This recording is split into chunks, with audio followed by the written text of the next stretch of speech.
Why are you always so fucking stupid? I wish you died in the womb so you wouldn't fucking bother me all the time, and you would do what I fucking say. That would make my life just goddamn easier. Abel, I wish I gave you more time in my life. This bottle and these needles, they never made me feel shit. But do you remember when we went to that game? You caught that ball? That was such a moment for me. Seeing you, my son, so happy. Seeing you be a kid. I wish I never got into this shit, Abel. So I got to see every one of those moments. Abel, I never told you what happened to that ball. Never mind. Abel, I traded our memory so I could get high that night. I didn't have anybody one night, so I just went into your room and took him. The pawn shop gave me $50 and bought a few ounces of April up, sorry. I wish I would have never, if I could go back, I would have never done it. Just stop, Dad. I get it. We have the same speech at least once a week. All the time, every single time. You tell me how much you regret it. And how much you wish you never did it. And over and over and over again, you valued that high more than me every single time. Just stop. I don't want to talk about this again. I'm going. Before you go, son, I have something for you. I just wanted to show you before you leave. Just stay a little longer. Maybe another time, Dad.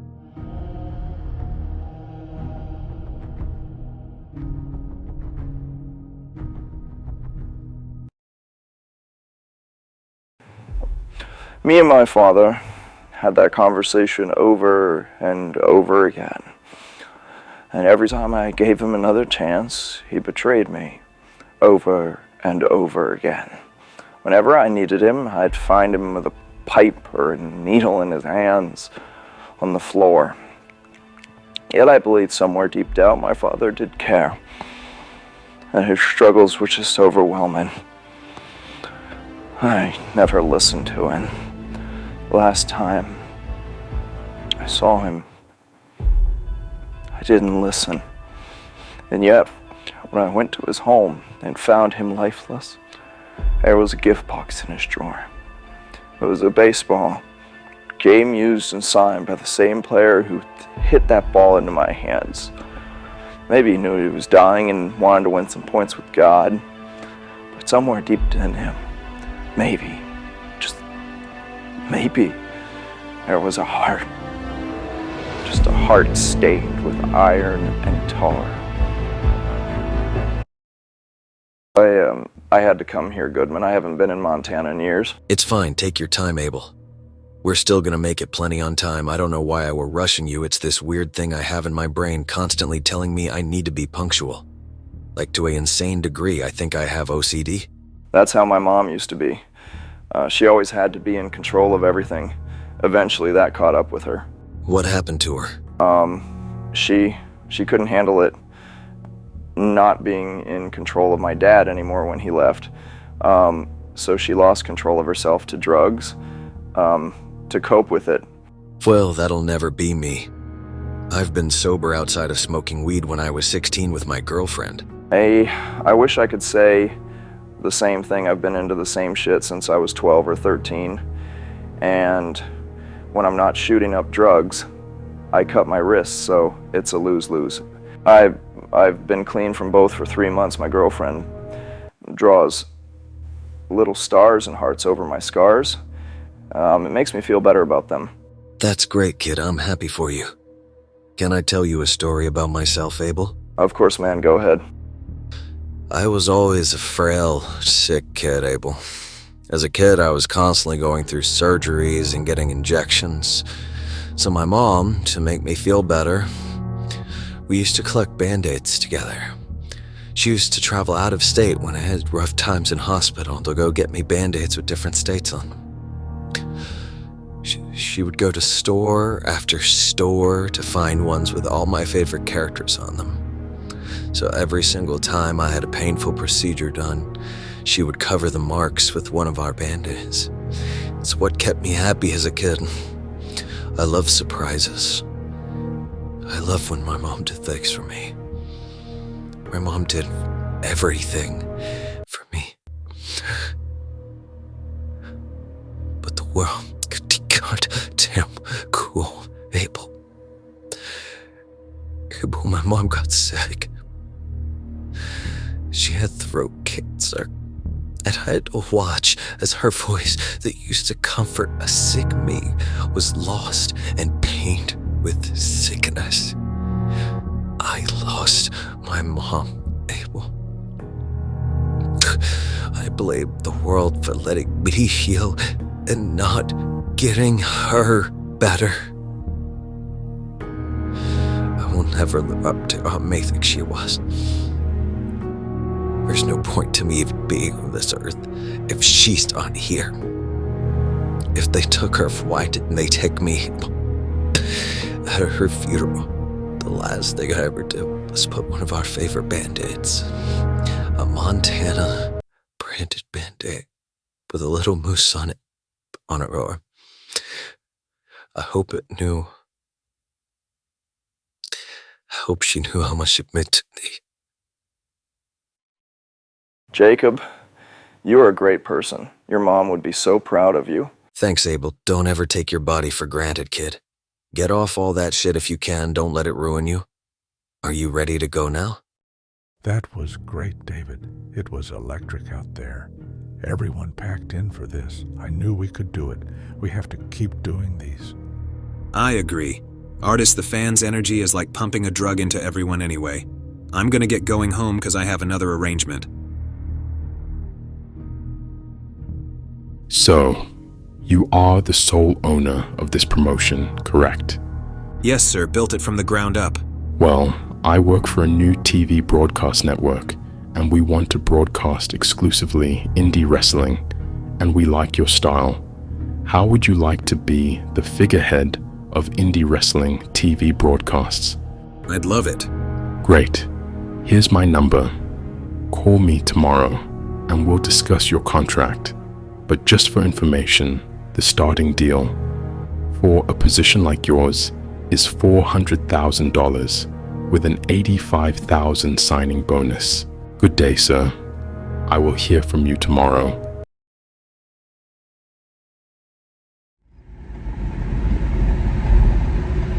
Hey, Abel, I just got into Minnesota. I'm sorry, I couldn't get you a flight with me, but I'm here, and I'm gonna get our hotel room checked in too. I can't wait to watch your match tomorrow. Hey, Lucy, I'm gonna pull into the hotel in about an hour. Me and Jacob are gonna drive up to the mall and meet with our professor. Then we'll be right over. World Heavyweight Championship. What an opportunity. Hey, it's so good to see you both. Are you both ready for the show of a lifetime? Ready as I'll ever be. I'm excited for this, Professor. Goodman, you're coming in, number 5. Cobain, you're number 17. 5 damn Goodman, good luck. And I like my odds. All right. You two rugrats, go get rest. Battle royals are a bitch. You'll need the sleep. Oh, nothing, just watching the stars. Can I ask you something, ABEL? Yeah, of course. They say when you die, you replay the best memory of your life when you were happiest. What would your brain show you?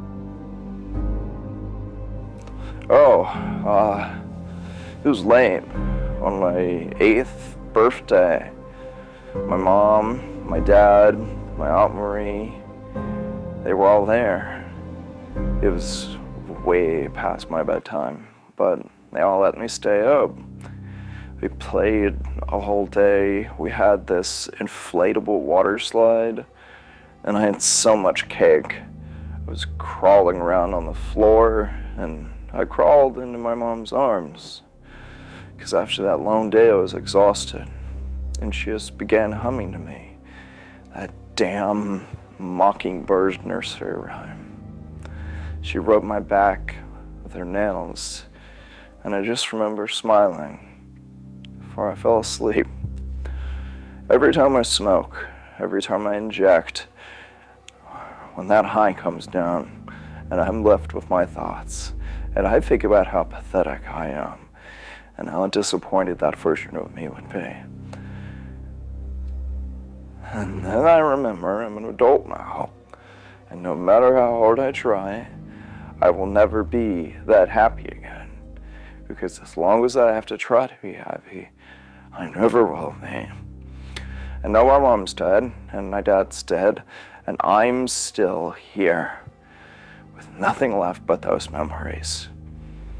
I do still smile then when I remember her beautiful humming, and how nice her nails felt on my back. That moment, I was happiest.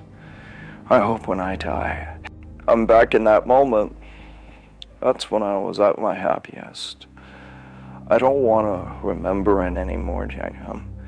I want to relive it. I want to be back there.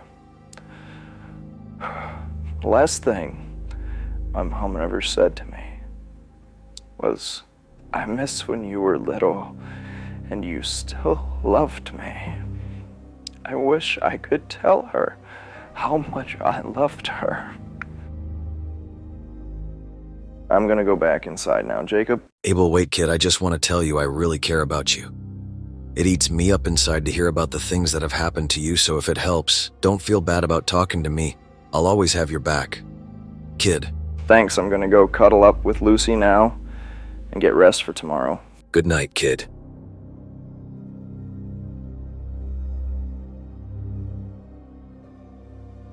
Hey, Professor Hornsmith, where's everybody warming up at? I want to get ready for call time. Kid, where the fuck is your jacket? Jacket? You know, the jacket I specifically said was mandated at all school events. Are you that dense? Oh shit, sir, I forgot it in Seattle. You forgot it. You fucking forgot it. I'm sorry, sir, I brought everything else. No, I don't want to hear any of your bullshit. You're not performing tonight. What? I drove all the way out here? Well, I'm not letting one of my students wrestle without their jacket. I have a reputation, you know. What's going on? Your little friend here forgot his jacket in Seattle, so I'm taking him off the card. Professor, that's insane. He's been looking forward to this for 3 months, plus everyone will know he's wearing the same shorts and towel as all the rest of us. Fine, he can be on the card, God. You whiny bitches, I have a match for him. Abel, get ready. You're wrestling first now. Yes, sir. And Goodman, fuck off. Helping that kid is only gonna give you pain. I swear. Hello, everybody, and welcome to Mall of America Bash, your first match. Abel Cobain entering his first premium pay-per-view event.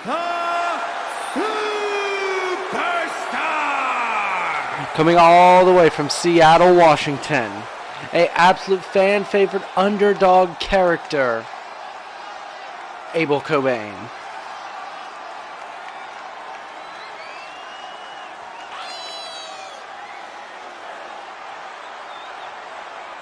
Unfortunately, I'm not joined by my commentary partner Brad Stacy tonight, as he has a match undergoing in the main event against 40-year wrestling veteran Artis Hornsmith.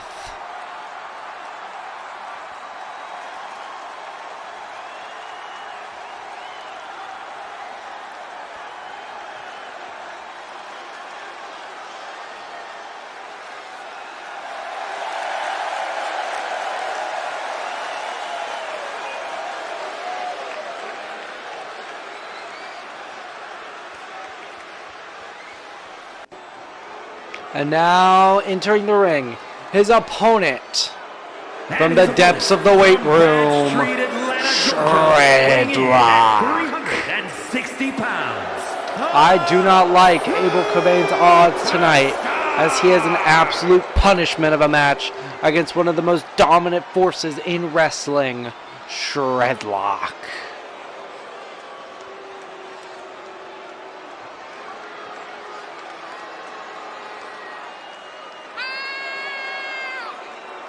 The crowd clearly booing, not in agreement with Shredlock the man or Shredlock the figure.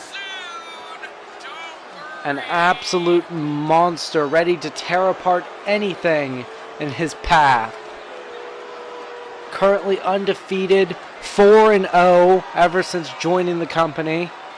Is now looking to make it a beautiful 5-0 against Abel Cobain.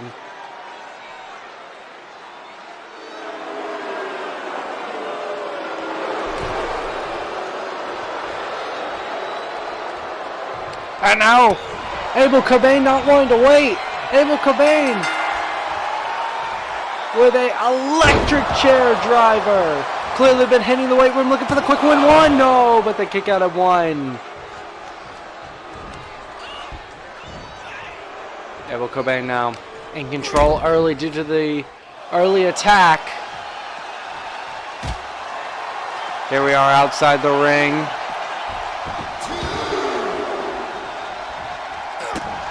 Abel Cobain has been in control of the match for as long as it's been here. But now a throw from Shredlock. And another slam from Shredlock. Shredlock with a boot to the face. Shredlock now with a choke slam. Shredlock getting fired up. Looking for a choke slam. No, military press. And power slam, looking for the cover.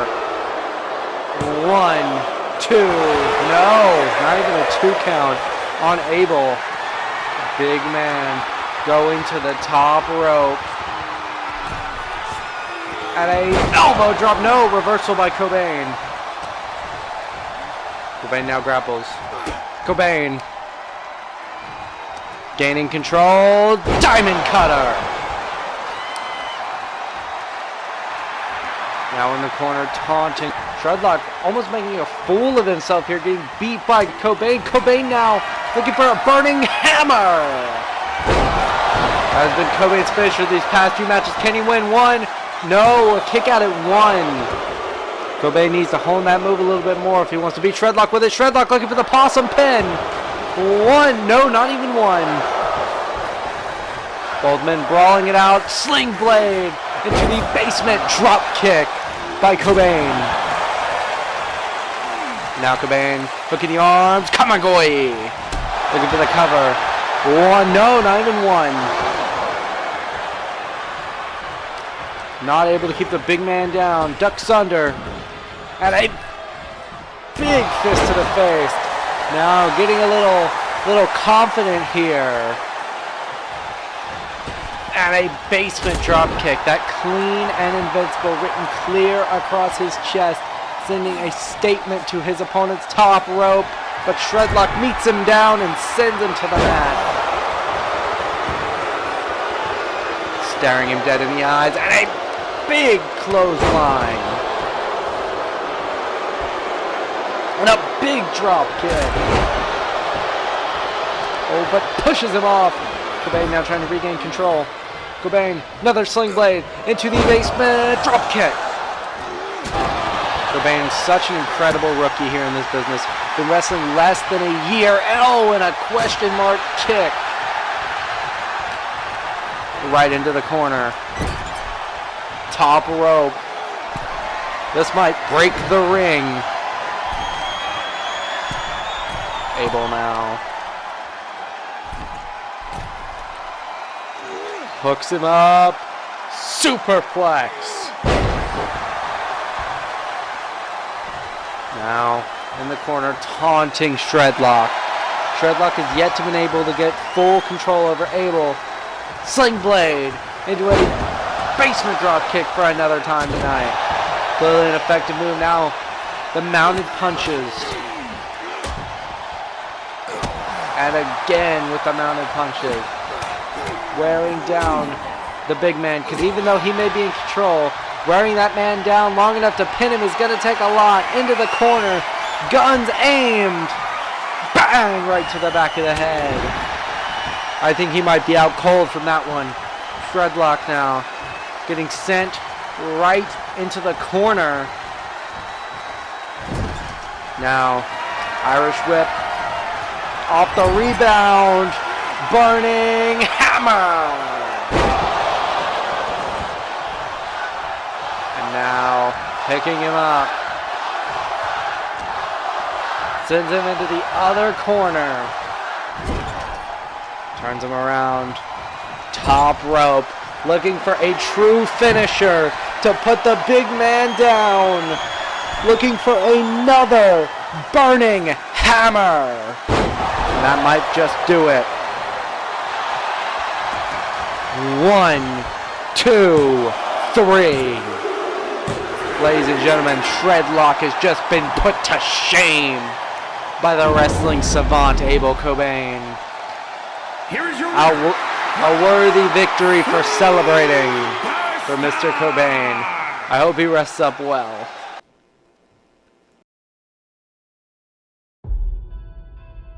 You did great, baby. You kicked that big brute's ass. Thanks, Lucy. I feel good. I think Professor tried to feed me to the sharks, and I outswam him. I beat his ass. We'll definitely have to celebrate later, baby.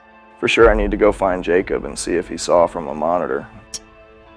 All right, baby. I'm gonna go find a seat in the crowd and watch the rest of the show. You did amazing out there, kid. That was like the best work I've ever seen from you. Thank you, Jacob. It means the world. I can't wait to see you in the Battle Royal tonight. I like my odds tonight. I saw everyone in it. And I think if I just wrestle smart, I can win, God. I want to be in that tournament. I want to have a shot at becoming world champion. Speaking of world champion, do you think Old Man has a chance against Stacy? Who knows? I've never seen him wrestle outside of showing you how to not fuck a suplex up. Hey, I got it right. I was pretty good for a beginner. I still don't think my neck's recovered. But anyway, Brad's a machine. I doubt the old man's got any chance, but who knows, maybe he'll shock me if he does. I'm gonna go all Luke Skywalker on his ass after I win the tournament. I wish you the best. Jacob, I'd do anything to have a one-on-one match with Hornsmith. Show him I'm not amateur. And I'm ready for the big leagues.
I think this show has been a real success.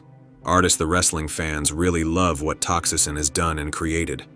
It's electric. It's a great show, David. And any show that gives you enough time to talk means It's great, 'cause it means you're not doing any work on it. I've done plenty to make sure this show has gone smoothly. Yeah, sit on your ass and twiddle your thumbs anyway. This show will be even better when I win the title tonight. And when I do, what's my contract bonus gonna be like? You're not even contracted, Artis. You're a one-time guest. You're not gonna beat Stacy. If I become champion, how much will you sign me for David? If you somehow win, I'll gladly tell Toxusin to give you $250,000 for a 1-year salary. That's all I need to hear.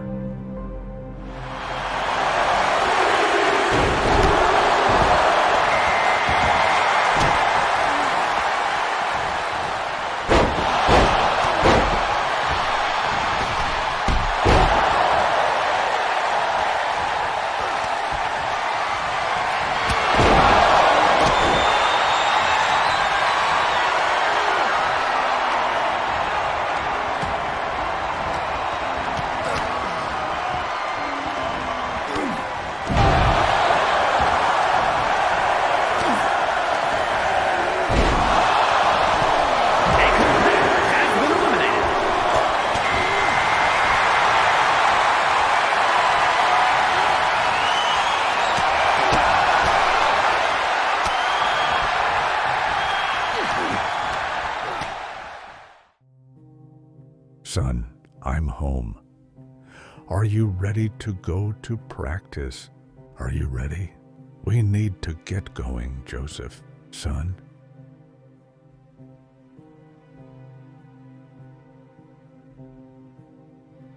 It's almost time.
Ladies and gentlemen, welcome back to the Mall of America Bash here in Minnesota.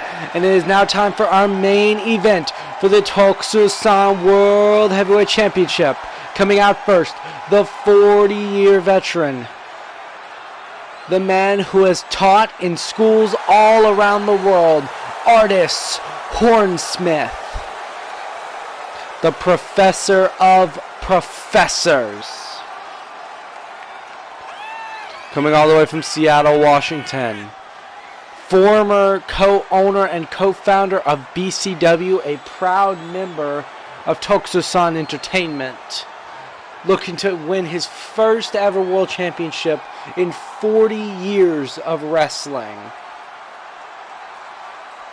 But he's got steep competition.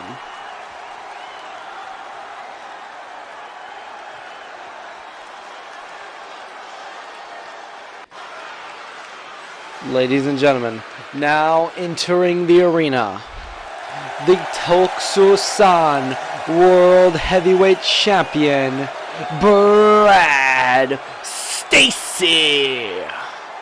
The unfilmable phenomenon known as Brad Stacy. Currently walking down the ring with both the JBRB and Tokuso-san World Championships, both championships that he currently holds around his neck. I'm sure in the back of his mind, Brad Stacy thinks this is an easy win against an elderly opponent. But I'm sure in Ars's mind, he thinks that he can use his experience as an advantage against the younger Stacy.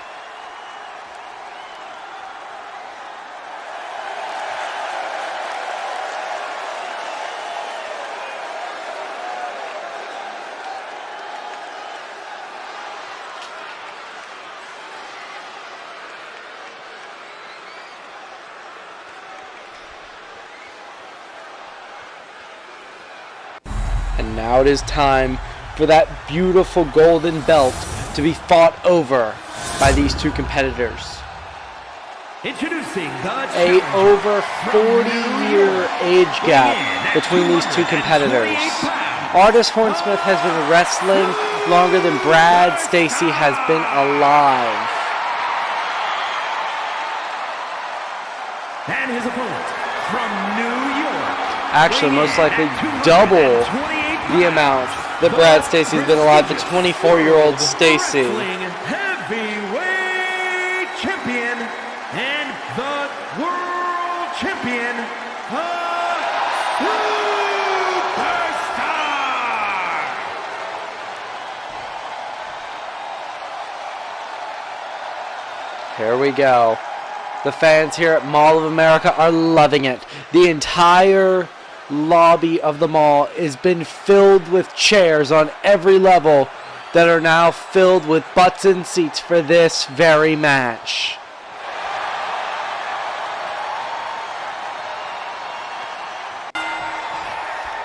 Here we go. We are underway. The bell has rung.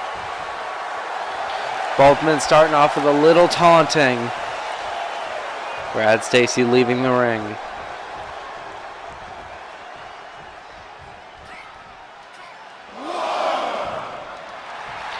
Brad Stacy not afraid to play with the countouts.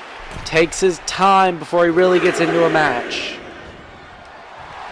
Likes to taunt around, likes to talk a lot. Some might call it cowardly. He calls it intuition. Now getting to some early easy grapples. Brad Stacy seeming to get the upper hand and a throwaway suplex. Brad Stacy now Irish whip.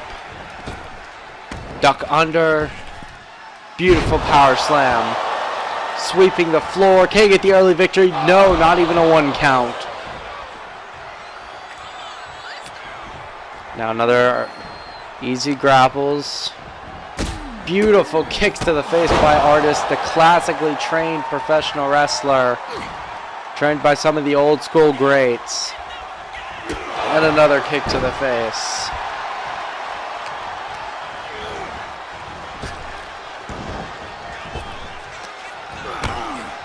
And more kicks.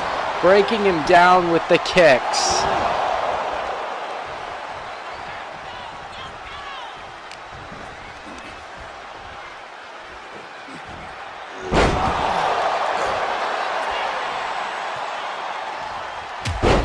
Brad Stacy now working on the older Hornsmith.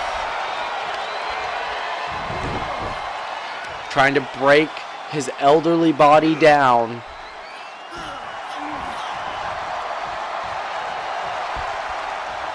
A clothesline, sending him out to the outside. Artis Hornsmith not phased, back into the ring. Quick roll up, classic fundamental play. Oh, but not even a 1 count.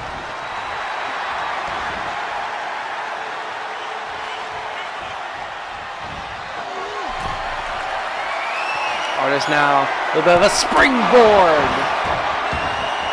Springboard super kick. And a knee to the face by Stacy.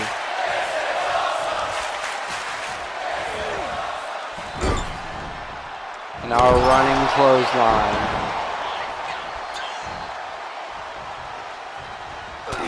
Now into a quick exchange of strikes. Stacy's so quick at throwing hands. A lot of times his hands tend to lack power due to his quickness. Artis Hornsmith able to fight through his strikes, not allowing him to land too many. Gets a quick cheap one right there. Goes for the chop, gets ducked, but a chop right back at him by Artis. Artis slower, but with more power in his strikes. Artis with a simple body block. Boom! Beautiful boot to the face. Artis now another exchange of strikes here. Both men fighting, taking their time, trying to get the upper hand over the other. Stacy now trying to break Artis down. But Artis keeps fighting. Oh, but Stacy gets the upper hand right to the throat. Now Stacy looking for a quick pedigree. Bang, right to the neck.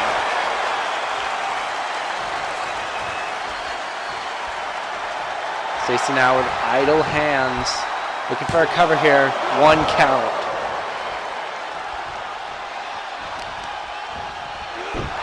Slamming the arm into the mat. Breaking down the body. Reversal by Hornsmith. Hornsmith with the strikes. Hornsmith now going to the top rope. Another place he's known to go, and probably a place he shouldn't have went. Stacy quickly sends him down to the mat.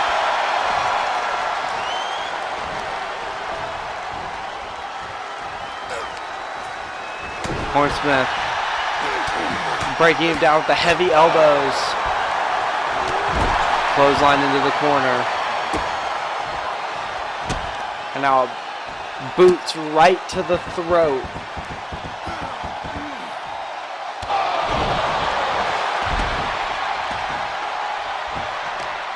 Oh, a knee to the face by Stacy.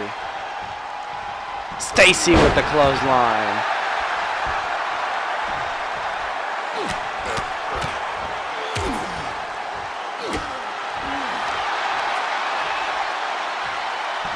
Stacy with the arm drag.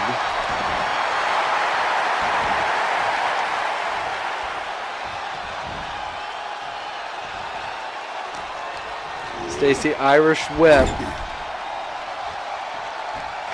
Now breaking him down. Kick. Quick.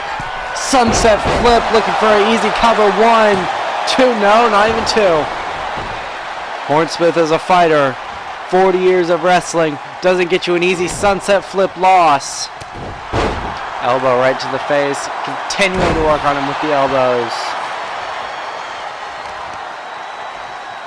I've just been informed that this broadcast will go as long as it's needed to. Originally thought we were going to end this broadcast at 10. We will go as long as it's needed. This match is a slow burn, breaking the opponent down. Bone and joint by bone and joint. And now a quick dive by Stacy. Maybe a little bit of hesitation by Stacy, but hits it with perfect accuracy. Stacy now the strike gets reversed by Hornsmith.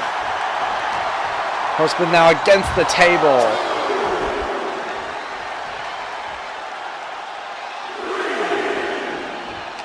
Right in front of our overdub announcer crew. Now Hornsmith clearing off the table. Stacy may be looking for another dive. Yes, gonna commit to it. Bang! Oh, but doesn't get nearly as good of aim on that one. Comes up short. Stacy now looking to plant him with another pedigree. Killing any of Hornsmith's momentum right there. Throwing him against the table. Lifting him up. Gotta be mindful of the count. Stacy doesn't, Hornsmith does. But after this, Hornsmith might not know where he is. Brainbuster through the table. And now rushing inside. If that old man can get up from that, Stacy can kiss his title goodbye. I have never seen elder abuse like this. A man of that age take a bump like that and he's already up. Count of 7, he's already up. Taking a minute to stare down Stacy, catches breath, 9 count in the ring. And taunting right at him like a man that just walked back from death, but a knee to the face. Plants him right back down. Looking for maybe another one. He's gonna do it. Another bang, knee to the face. Remote silence. 1, 2, 3. No! A kick out by Hornsmith, that elderly veteran with the veteran strength. Now looking for an Irish whip or a arm drag correction. And now punching him right in the face. And again, breaking him down.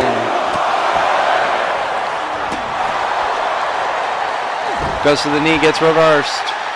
Knee of his own by Hornsmith. Hornsmith with a kick to the leg. Hornsmith with another. Hornsmith now breaking down the young body of Stacy. And now the big elbows. Now right into an Irish whip and a spear. A big shoulder tackle spear from Hornsmith. Hornsmith now with an Irish whip right into the corner, snatching Stacy's breath right out of his lungs. Now eyeing another big hit. Another spear, doesn't quite connect fully. Maybe looking for a third. Another one to put Stacy in the ground.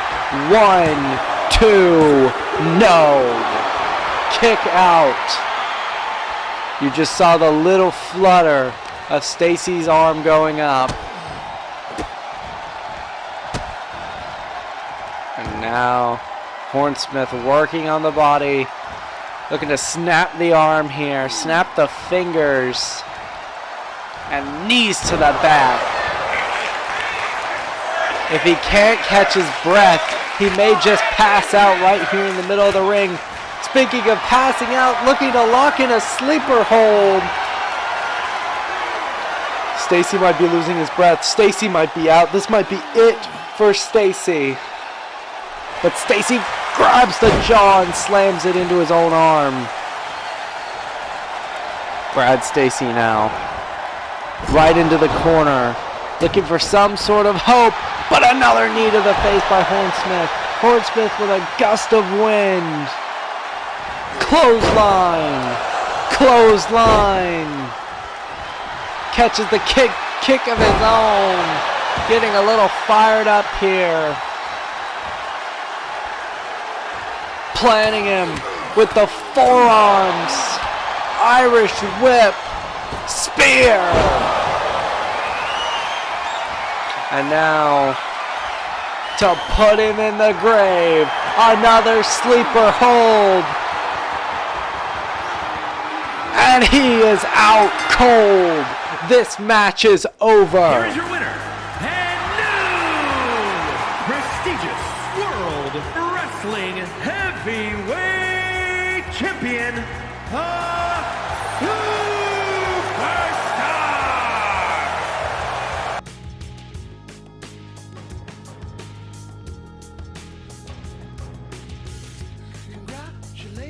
Superstar. Let's start with the questions you in the back. Carey from Wrestler Rambles here, and I have to ask. Written on your chest during the match, Abel, you had clean and invincible. Do you want to tell us the story behind that? Sure. Since I was about 12 or 13, I've been into hard drugs, and it's broken me down mentally and physically. But now, since I've been clean for the past 3 months, I've learned one thing. This is my drug. The pain, the cheers, the adrenaline. I'm addicted to this shit. Wrestling is my drug. One last question. After defeating such a powerful opponent, it has to be asked, what is your ultimate goal in Toxicide? Where do you see this ending? With me on top. With me as the World Heavyweight Champion. Duh. Pay the fuck up. Fine, you earned it $250,000 over the next year. 100,000 up front. Are you fucking insane? No, I'm the World Heavyweight Champion. And there's nothing stopping me from throwing your belt in the river and telling everyone, fuck you. Fine, 100 up front.